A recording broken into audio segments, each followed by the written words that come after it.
بلاول نے کی کہ ہم نے سیاست کو گالی بنا دیا ہے، تو سیاستدانوں کا کام ہے، اور یہی بات میں 34 سال سے میرا ڈھیر ہے کالموں کے مجموعے کا، میں نے یہی کہا یہ سیاستدان نہیں ہے، یہ اگال دان سے بھی بدتر ہے۔ کیا کرتا رہا ہے نواز شریف، خود آپ کے نانا، آئی ریسپیکٹ ہم، وہ میری زندگی میں واحد آدمی ہے جس کی وجہ سے میں 2 بار جیل گیا ہوں۔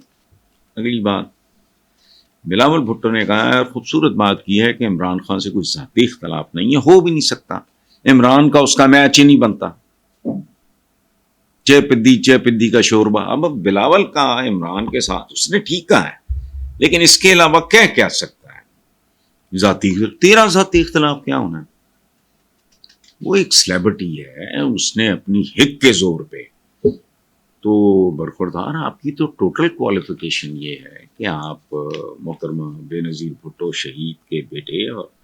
ذوالفقار علی بھٹو شہید کے نواسے ہو، تو ذاتی اختلاف آپ کی نہ ایج ملتی ہے نہ آپ کا بیک گراؤنڈ ملتا ہے۔ وہ تو ایک ایسا آدمی ہے جس نے جس شعبے میں ہاتھ ڈالا وہاں عروج پہ گیا۔ آپ اختلاف کریں تو آپ اس کا ورلڈ بینک جو ہے وہ پتہ نہیں، میں کسی چپڑ کناتی ہے سن رہا تھا کہ جی پتہ نہیں وہ کیا کہتے ہیں جو بال کو فضول بات کر رہا تھا، لیکن ایک چپڑ کناتی یہ بھی کہہ رہی ہے ورلڈ کپ کے پیچھے بھی یہ پتہ نہیں کیا بال کے ساتھ ٹیمپرنگ یا پتہ نہیں کیا، چھوڑیں بہرحال۔ تو بلاول بھٹو کا کہنا ہے کہ عمران خان سے کوئی ذاتی اختلاف نہیں، لیکن جو انہوں نے کیا ہم بھی وہی کریں گے تو کل آپ اور میں بھی جیل میں ہوں گے۔ اور میں بلاول سے یہ جاننا چاہوں گا کہ جیل میں گئے آپ کے نانا اور پھر تختہ دار تک گئے، یہ آپ اس کو سیکنڈ کر رہے ہیں؟ مجھے بتائیں۔ اگلی بات بلاول نے کی کہ ہم نے سیاست کو گالی بنا دیا ہے، تو سیاستدانوں کا کام ہے، اور یہی بات میں 34 سال سے میرا ڈھیر ہے کالموں کے مجموعے کا، میں نے یہی کہا یہ سیاستدان نہیں ہے، یہ اگال دان سے بھی بدتر ہے۔ ایکسیپشنز ہیں، لیکن یہ جو بلاول نے کہا ہم نے سیاست کو گالی بنا دیا، اس میں آپ لوگ شامل ہو۔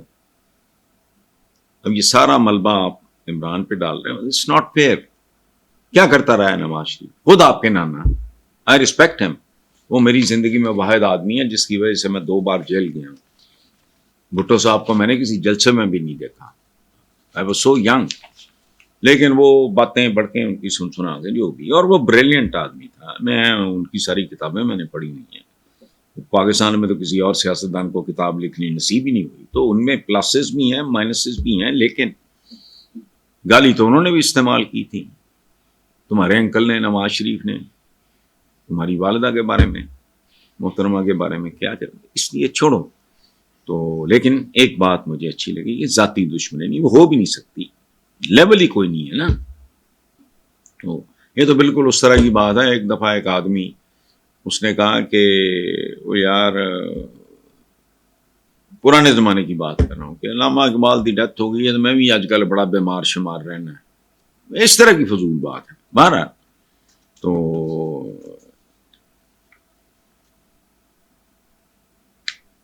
باقی عوام کا مقدمہ لڑیں گے، یہ وہ سارا بلاول نے کہا ہے، وہ عوام کا مقدمہ لڑتے لڑتے ان کو گروی تو رکھ دیا ہے، رہن تو رکھ دیا ہے۔ اس ملک میں 2 ہی پارٹیز ہیں جنہوں نے صحیح معنوں میں اقتدار جن کے پاس رہا ہے، میں الیکٹڈ سو کالڈ نام نہاد مکروہ ڈیموکریسی کی بات کر رہا ہوں، ایک آپ ہیں، اس کے بعد وہ جو ضیاء الحق کی پیداوار تھا، ملک جہاں پہنچا ہوا ہے ماشاءاللہ وہ عوام کی خدمت کے نتیجے میں پہنچا ہے۔ انہوں نے صحافیوں کے بارے میں بدزبانی کی تھی، اس کو تھوڑا سا وہ انہوں نے اس پہ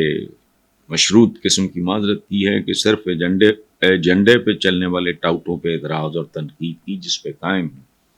مطلب یہ ہے کہ انہوں نے جو ایک سویپنگ سٹیٹمنٹ دی تھی بےہودہ قسم کی صحافی برادری کے بارے میں، اور یہ بات میں خود کر چکا ہوں، ہمارے ہاں کوئی بھی اب گندگی اور غلاظت سے کوئی شعبہ،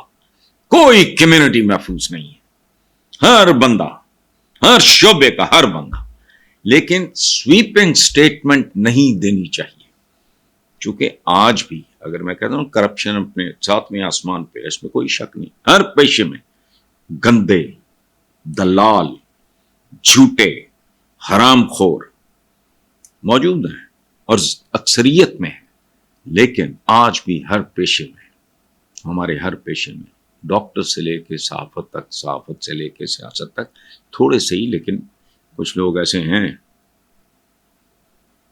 جن کی کوئی قیمت نہیں ہے، جنہیں کوئی ماں کا لال خرید نہیں سکتا۔ اچھا، تو باقی وہ جو کچھ دیر غائب رہے اس کے بارے میں کہا کہ میٹنگ لا اینڈ آرڈر پہ شروع ہوئی تھی، مگر پھر اسلام آباد میں جو کچھ ہوا اس کے بعد بہت لمبی بات چیت ہوئی، جب تک عمران خان ہی کہیں گے اسٹیبلشمنٹ سے بات چیت ہوئی۔ بٹ ٹھیک ہے، لیڈر ہیں، اس کی بات غلط بھی ہے، تو leader is like a father, لیکن بے شمار اولادیں بھٹک بھی جاتی ہیں، لیکن نارملی یہی ہوتا ہے، اس کو کرنا چاہیے۔ اچھا، آخری بات انہوں نے کی ہے کہ جی لاہور میں جلسہ کریں گے، یہ ہمارا آئینی اور قانونی حق ہے۔ بات درست ہے، کریں گے نہیں کریں گے یہ دیکھتے ہیں، لیکن اس ملک میں کتنے لوگوں کو ان کے آئینی اور قانونی حقوق ملتے ہیں؟ یہ سوال ہے میرا گنڈا پور صاحب سے، کہ آپ نے کہا یہ ہمارا آئینی اور قانونی حق ہے، تو آئین تو آپ کا جو ہے، ضیاء الحق نے یہ کی سچی بات کی زندگی میں کہ یہ چند کاغذوں پہ مشتمل ایک چیتھڑا ہے۔ اس ملک میں عوام کے حقوق کے حوالے سے جو کچھ آئین میں درج ہے اس پہ تھوکا بھی نہیں جاتا،